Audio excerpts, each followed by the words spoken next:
سعد اسود رضی الله تعالی عنہ. سعد اسود دی سعد نوم باندې ډیر شه صحابه کرام دي، نو دته بس ډیر مشهور په سعد اسود وو. اسود په عربی کې تور ته ویل شي،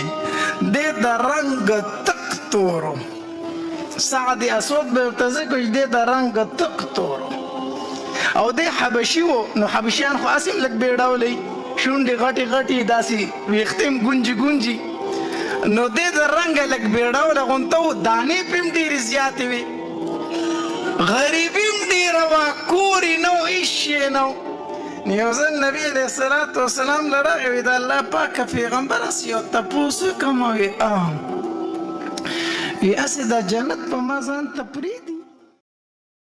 نو سعد اسود د لاندې له داسې نبي علیه الصلاة وسلام ته وکتل که نه، موسکی شو. وایي د الله پاکه پیغمبر ما به جنت ځان ته پرېږدي. د الله پاکه پیغمبر د جنت حورې مې به ځان ته پرېږدي. د الله پاکه پیغمبره الله به ما ځان ته پرېږدي. د نبی علیه السلام د سترګو نه اوښکې روانې شوې. وی ای سعده، زما دې په هغې ذات باندې قسم وي چې کوم ذات زه پیغمبر جوړ کړی یم او تاسو ته یې رالېږلی یم، د کوم ذات چې سا زما د هغه په قبضه کې ده، زه به تاله ګواهي کوم چې سعد د الله د رضا دپاره د دنیا نه تللی دی. سعد اسود رضی الله تعالی عنہ. سعد اسود دی سعد نوم باندې ډیر شه صحابه کرام دي، نو دته بس ډیر مشهور په سعد اسود وو. اسود په عربی کې تور ته ویل شي، د رنگ تک تورو. سعد اسود به ورته کوي د رنگ تک تورو، او د حبشي وو. نو حبشیان خو اسیم لک بیډاولې شونډې غټي غټي داسي ویختم ګونجي ګونجي، نو د رنگ لک بیډاوله غونته دانې پم ډېرې زیاتې وي، غریبي هم ډېره وه، کور یې نه و، هېڅ شی نه و. نو یو ځل نبي علیه الصلاة وسلام له راغی، وایي د الله پاکه پیغمبر هسې یو تپوس وکړم. وایي وایي هسې دا جنت په ما ځان ته پرېږدي. نبي علیه الصلاة وسلام ورته وفرمیل سعده ولې؟ وی د جنت دا فرشتي به ما ځان ته پرېږدي، الله به ما ځان ته پرېږدي. نبي علیه الصلاة والسلام ورته وفرمایل ای سعده واوره، کو د الله او د الله د رسول تابعداري دې وکړه، جنت په دې هم ځان ته پرېږدي، د جنت حورې به دې هم ځان ته پرېږدي، او الله به دې هم ځان ته پرېږدي. د الله پاکه پیغمبره دا تپوس مې ځکه وکړو چې خلک رانه ډېر نفرت کوي. نو خلک رانه ډېر څه کوي، څوک راسره ډوډۍ یو ځای نه خوري، هر سړی رانه کرکه کوي. ما ته چې ګوري یو ځای راسره کیني نه، نو دا مې سودا پیدا شوه. هسې نه چې د جنت حورې رانه نفرت وکړي چې دا څنګه تک تور دی، هسې نه چې الله رانه نفرت وکړي چې دا تور دی، دی پکې جهنم ته وولی. نو دا تپوس مې ځکه وکړو. نو بیا په دې خبرو کې نبي علیه الصلاة وسلام ته وفرمیل د الله پاکه پیغمبره څوک خور لور هم نه راکوي. نبی علیه السلام ډېر وخیار او په خندا شو. وی ای سعده راته ښکاري چې واده ته دې زړه شوی دی. ښه واده ته دې څه شوی دی؟ یا د الله پاکه پیغمبر واده ته مې زړه شوی، خو ماله څوک خور لور راکوي، ما سره څوک یو ځای ډوډۍ نه خوري، نو ماله به خور لور څه راکړي. نبی علیه الصلاة وسلام ورته وفرمیل وی ښه هغې ورځو کې نبی علیه الصلاة وسلام له یو صحابي راغلی و، عبدالله ابن رواحه رضی الله تعالی عنه، او نبی علیه الصلاة وسلام ته یې وفرمیل وی د الله پاکه پیغمبره زما لور پیغله شوې دې له مناسب رشته وګوره. د نبی علیه الصلاة وسلام په زمانه کې د ټولو نه آسان کار چې و هغه نکاح وه. د ټولو نه آسان کار څه شی و؟ نکاح وه. د نبی صلی په زمانه کې د ټولو نه آسان کار نکاح وه. څنګه د سړي لور به پرېغله شوه نبي علیه الصلاة والسلام ته به وفرمیل وی دې له ته څوک مناسب هلک وګوره هلک په بالغ شو پلار به یې راغی نبي علیه الصلاة والسلام ته به وي ده له څوک مناسب جینۍ وګوره نبي علیه السلام به له نکاح وتړله نو د نبي علیه السلام په زمانه کې د ټولو نه اسان کار څه شی و او په نن زمانه کې د ټولو نه ګران کار څه شی دی بد وام کو خو ټیک وام که نه په نن زمانه کې د ټولو نه ګران کار نکاح ده او زما وروڼه د افغانستان الله دې زموږ د ټول په هغوی هغه بیا ډېره ګرانه ده ګورئ ډېره ګرانه ده که داسې ده که نه بڑا د مولانا یو تن ربنګ مولانا صاحب خودکشي کوم ویلي وی 100 लाख روپے ولور را باندې دی په پاکستان کې مزدوري کوم پوره کیږي نه ټول می امزون می بچي وشو ازل داسې ګرځما نو خودکشي به کوم وظیفه راکړي چې دا 100 लाख روپے په پوره شي دا په وظیفه مشکل ده چې ته پوره کی صحیح ده کنه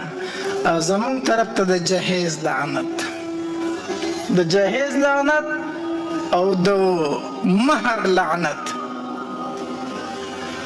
نو په هغه زمانه کې د ټولو نه آسان کار چې نکاح وه په دې زمانه کې د ټولو نه ګران نبی علیه السلام له صحابي راغلی عبدالله ابن رواحه رضی الله تعالی عنه وی زما د لور چا سره نکاح وکړه نبی علیه السلام د سعد اسود رضی الله عنه ته وفرمیل وی عبدالله ابن رواحه صحابي چې دی که نه د هغه کور ته لاړ شه ووایه ورته چې زه نبي علیه السلام رالېږلی یم د رښتې دپاره د رښتې دپاره دی روان شو پخپو پیزار نشته په سر ټوپۍ نشته دی کمیس نشته دی بره صادر صرف یو صادر دی په هغې د عورت پټ کړی دی لنګې والی روان دی چې هغې صحابي کور ته ورسېدو ور یې وټکو چې ور یې وټکو د دنې نه عبدالله ابن رواحه رضی الله تعالی عنه ورووتو وی هلکه څه کوې وی زه خو نبي علیه السلام رالېږلی یم وی څه ده وی تا هغه ته د رښتې ویلي که نه وی او ما ورته د رښتې ویلي وی د هغې رښتې دپاره یې زه رالېږلی یم د رښتې دپاره یې زه رالېږلی یم ورته وی هغه خو ټیک ته خو ته لږ ودرېږه دلته کې لږ ودرېږه عبدالله ابن رواحه رضی الله عنه کور ته ورغی خپلې بیبي ته وایي ای بیبي نبی علیه السلام زموږ لور له رشته رالېږلې ده نو هغه ورته وایي ټیک ده که نه ما ته قبول ده چې نبی علیه السلام رالېږلې وایي نه که نه ته خو لږ په دې دروازه کې ننداره وکړه ته خو لږ وګوره وایي چې نبی علیه السلام رالېږلې ده نو څه وایي نه لږه ننداره وکړه نو چې دې ښځې په دروازه کې ننداره وکړه هغه یې ولیدو چې تک تور او غټې غټې شونډې او مخ د دانو ډک او په سر ټوپۍ نه په خپو پیزار نه او بربند صرف یو څادر یې د عورت نه پټ کړی دی وی اله سړی د ده سره زموږ لور ګزاره نشي کولی د نبي علیه السلام حکم په سر سترګو خو زموږ لور به د ده سره ګزاره ونه کړي بیا به سبا دیم خفه او زموږ لور به هم صحیح خپه بی وی اوه ورته چې نبی علیه الصلاة والسلام ته ووایي چې زموږ لور له بره مناسب رشته راولېږي وی ټیک ده دا سعد اسود رضی الله عنه چې روان شه که نه نو دې لورې دا خبرې واورېدې وی مورې څه خبرې دي وی نبی علیه السلام ستا دپاره رشته رالېږلې ده نو وی تاسو ورته څه ووي وی لورې مونږ خو هغه رشته رد کړه مونږ چې تا له دې بله رشته وګوري وی ولې وی ځکه چې هغه سړی ډېر بدرنګه دی هغه سړی ډېر څه دی بدرنګه دی ژوند به ورسره ونه کوي وی مورې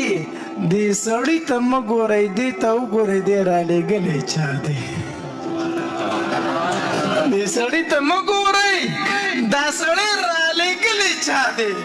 د کومې رشتې انتخاب چې مال رسول الله کړی دی هغه رشته مال د ډېرو رشتو نه غوره ده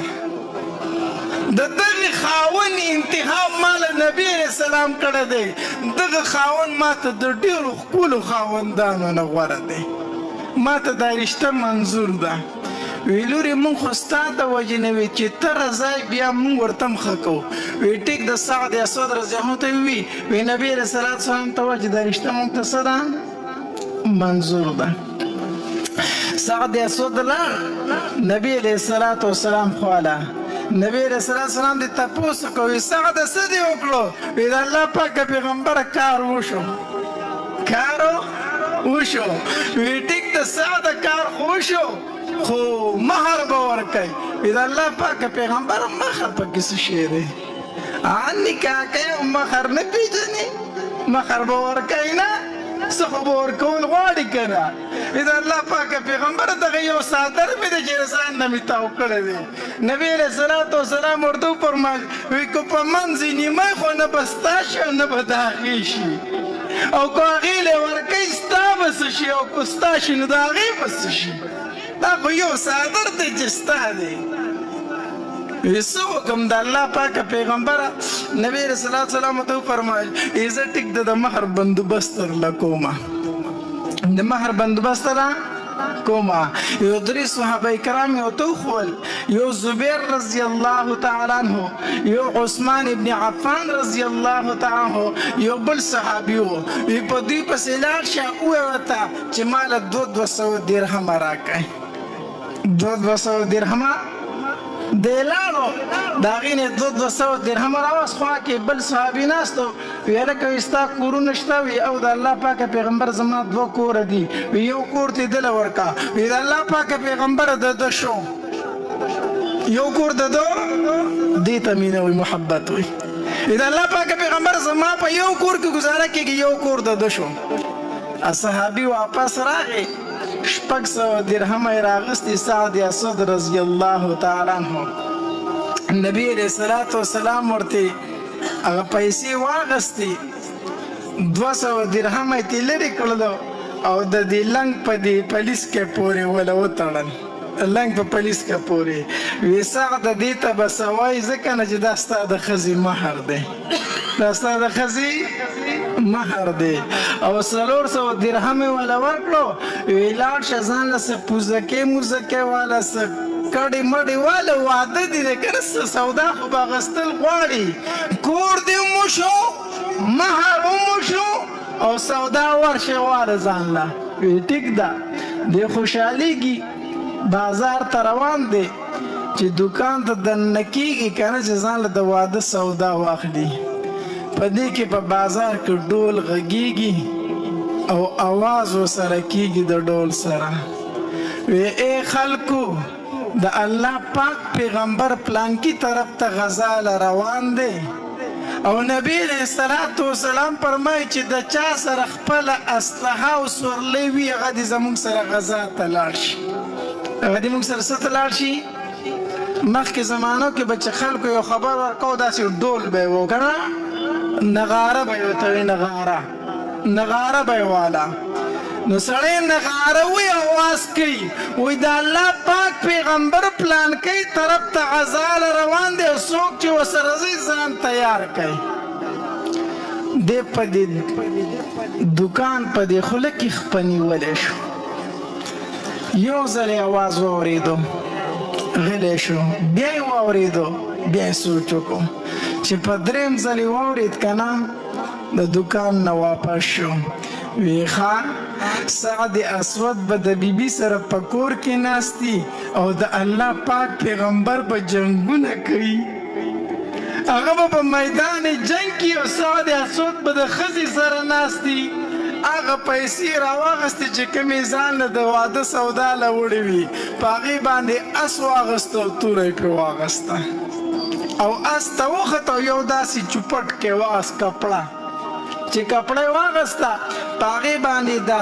مخ داسې وتړو صرف دا سترګې ښکاره کړې نور ځان پټ کړو. دې دپاره چې کو نبي علیه السلام مې وپېژني بیا مې واپس کړي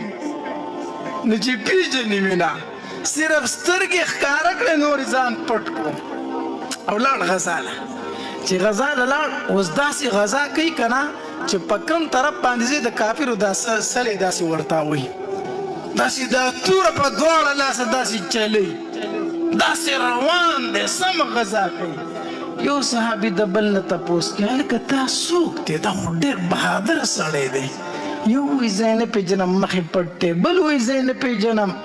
بیا صحابه کرام وایي دا چې ته څوک نوی مسلمان شوی دی ځان یې پټ کړی دی ځکه چې دا کافر یې ونه پېژني